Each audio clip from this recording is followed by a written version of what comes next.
Oui, fidèle au poste, il nous amène une fois encore à la découverte de l'essentiel de la une des journaux. C'est oui, Kodovi Ametonon. Kodovi Ametonon, bonjour. Bonjour Joël Tonji, bonjour également à nos amis téléspectateurs. Alors, le rendez-vous, c'est un fait immanquable. L'actualité, j'imagine, ce dossier Korogoné et sans doute aussi ce qu'on appelle désormais l'appel de l'ancien président Thomas Boni Yayi. Tout à fait. Les deux hommes sont à la une de beaucoup de canards ce matin. Yayi Boni a adressé une lettre à la limite, un réquisitoire au gouvernement de la rupture. Les chiens de garde, comme on les appelle, ou les chiens d'attaque quand même de la rupture, ne l'ont pas raté. La presse ce matin, vous avez les 15 quotidiens qui accompagnent le pouvoir. Les articles sont là sur les réseaux sociaux également. On en a suffisamment diffusé. De toutes les façons, Yayi Boni a permis donc à beaucoup de canards aujourd'hui de faire leur réapparition. Dans le même temps, Korogoné, comme vous l'avez dit, l'affaire a été jugée et tranchée. Il est condamné, il doit faire 12 mois de prison et 3 millions d'amende. Pourtant, la loi dispose que l'une des peines est quand même possible également. Sans oublier que la haute cour s'est prononcée, la haute juridiction, je veux dire, il s'agit donc de la cour constitutionnelle qui a finalement attendu les recours en vain. Elle a fini par amender la constitution, mais les canards ont estimé qu'elle a déclaré conforme à la Constitution, le nouveau code électoral. De toutes les façons, on va apprécier cela en fin de revue. Ah oui, d'abord, on démarre avec le journal La Dépêche, qui donc parle de Yayi Boni, écrit lettre réquisitoire de l'ancien président Thomas Boni Yayi. Ces gémissements de la jeunesse, il faut les prendre au sérieux. C'est bien sûr, entre autres conseils donnés donc à la rupture par l'ancien président de la République. Condamnation du porte-parole de l'initiative de Niki. Et après Korogoné, s'interroge le journal La Dépêche. Le journal du service public La Nation, contrôle de constitutionnalité des lois, d'importantes décisions rendues par la Cour, le code électoral validé, mais 3.2, suspension, administration de la justice. Le garde des Sceaux clarifie la mission de la criette, le pouvoir judiciaire bousculé. Le journal L'Afrique en marche, initiative de Niki, Sabi Sira Korogoné sacrifié pour faire taire les jeunes. 12 mois d'emprisonnement ferme et 3 millions de francs CFA comme amende. Et puis, revêtu de l'affaire 18 kg de cocaïne, Sébastien Adjamvon confirme sa présence à la criette. Demain, le mécène du moins a foi en la justice, même si celle de la rupture est truffée de contradictions.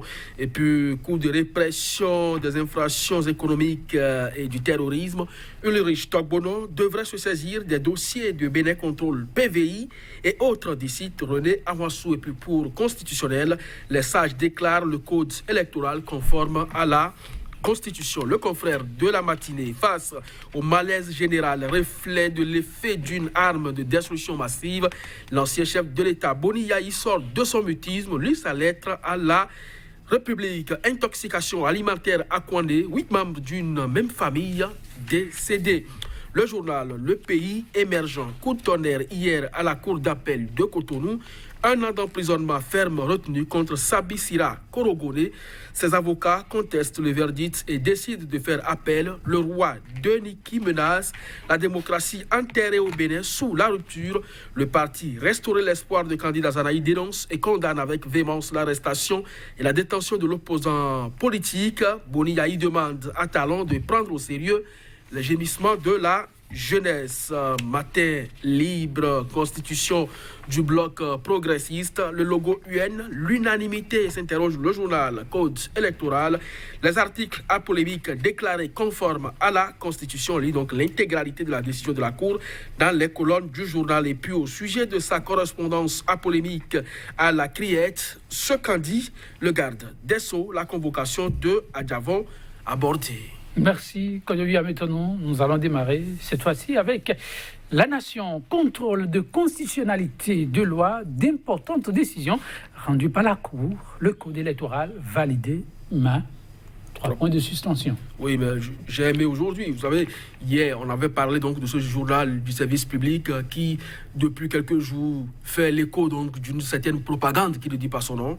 Mais aujourd'hui, par exemple, ce titre est beaucoup plus responsable et reflète effectivement la qualité que devrait requérir donc le journal du service public. Et là-dessus, 3 points de suspension à la suite de la validation donc, du code électoral, simplement parce que la Cour, à moins que des juristes nous demandent, n'a pas qualité pour amender les textes de loi qui lui sont adressés par la représentation nationale, juste parce que l'Assemblée avait déjà travaillé donc, sur la question et a mis à la disposition de la Cour pour sa vision de conformité ou non à la Constitution, le texte de loi. Il revient donc simplement à la Cour de dire si oui ou non cette loi est conforme à la Constitution et donc applicable en République du Bénin. Mais ici, on note que la Cour a extrait ou a proposé qu'on enlève au moins 4 articles, les 227, 244, 249 et 308 donc, du nouveau code électoral. Et à partir de cet instant, on peut donc dire que le code est conforme. Alors lorsqu'on dit par exemple, après ces amendements de la Cour, qu'elle a validé le code électoral ou qu'elle a déclaré conforme le code électoral, moi personnellement, ça me pose problème. Je me demande si véritablement la Cour ne s'est pas substituée à l'Assemblée nationale, comme quoi on n'est plus en train de respecter le parallélisme des formes et on n'est pas en train donc d'enseigner à la jeunesse aujourd'hui, surtout celle qui est abonnée à étudier le droit à l'université, le respect des normes. Et il revient donc à ces sages-là de trancher la question, de dire effectivement si elles sont qualifiées, si du moins ils sont qualifiés, donc si la Cour est qualifiée pour amender les lois qui lui sont adressées pour leur mise en conformité avec la Constitution. Ah oui, il faut penser que la relecture qui devrait revenir à l'Assemblée nationale a été déjà assurée par les sages. De toutes les façons, c'est ce que malheureusement nous observons et nous apprenons dans les coulisses que on va tenir donc compte de cet amendement de la Cour pour promulguer cette loi. La promulgation suppose donc la mise à exécution de la loi. Ça voudrait simplement dire que le chef de l'État n'a qu'à poser sa signature et dire donc, hormis donc les articles 247, 244, 249 et 308 que la Cour a déclarés contraires à la Constitution, eh bien, nous mettons donc en œuvre l'exécution de cette loi. Et ça, véritablement, ça interpelle la conscience et ça interpelle les hommes de droit et ça doit interpeller aussi la représentation nationale. Oui, tout le monde doit pouvoir jouer à fond sa partition. C'est le moins qu'on puisse dire. Quand je viens, maintenant, on passe à un autre sujet d'intérêt. Lui aussi, la dépêche, lettre réquisitoire affiche le quotidien de l'ancien président Thomas Boni-Yahi. C'est gémissement voilà, de la jeunesse. Il faut les prendre au sérieux, clame-t-il. Ah oui, je crois que cette lettre vient un peu comme pour apporter de l'eau au moulin des initiateurs des différentes séries de mouvements que nous observons depuis peu sur le territoire, juste au lendemain donc, de la déclaration de Niki. Et d'aucuns pensent que le chef de l'État est allé donc mot pour mot rappeler ce que Korogoré dénonçait, donc par conséquent, il est dans le même registre. Ah non, je crois qu'un ancien président reste quand même cette personnalité qui a déjà donc été au fait des réalités socio-politiques du pays. Il a fait 10 ans donc en tant que chef d'État et il sait à peu près à quoi retourne la gestion au sommet de la République et par conséquent, il est quand même loisible et si nous étions dans une République sérieuse, il devait quand même avoir un conseil des anciens présidents pour souvent épauler les nouveaux. Mais malheureusement, ce n'est pas le cas. Les anciens présidents sont vitriolés dans la République. On ne les considère pas comme des personnes ressources, mais beaucoup plus comme des instigateurs de tels ou tels agissements politiques. De toutes les façons, Yahi Boni a parlé, on peut l'interpréter comme on veut, mais toujours est-il que la jeunesse donne de la voix, et que ce soit du nord au sud, de l'est à l'ouest, ça se fait de plus en plus récurrent et il faut quand même trouver une solution à cela.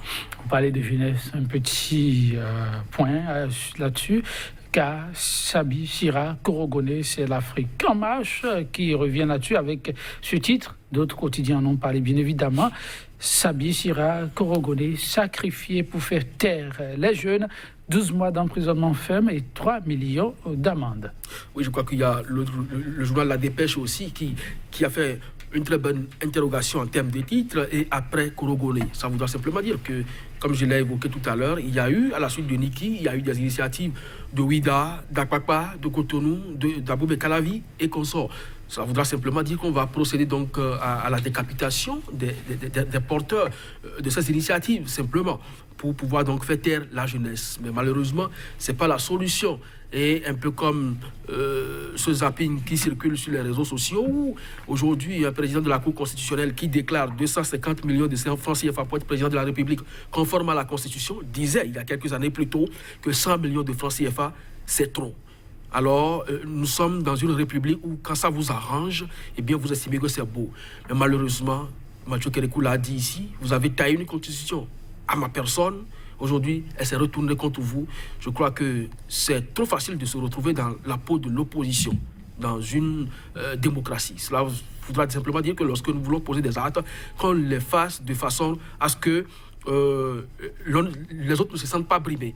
Parce que demain, vous ne savez pas si vous allez vous retrouver dans la position de l'autre. Et en ce moment-là, il ne se servirait que de vos propres lois, de vos propres tests pour vous répondre. Et ça s'appelle jurisprudence et personne ne ratera l'occasion de le faire. Bâti pour la République, c'est ce qu'on peut dire pour éviter que tout se fasse à la taille d'un individu. La République est au-delà de la personne individuelle. Merci, on se retrouve demain pour le même exercice. Ah oui, puisque les quotidiens seront toujours au rendez-vous. Tout à fait. Mesdames, Messieurs, merci pour l'attention. Rendez-vous. À demain.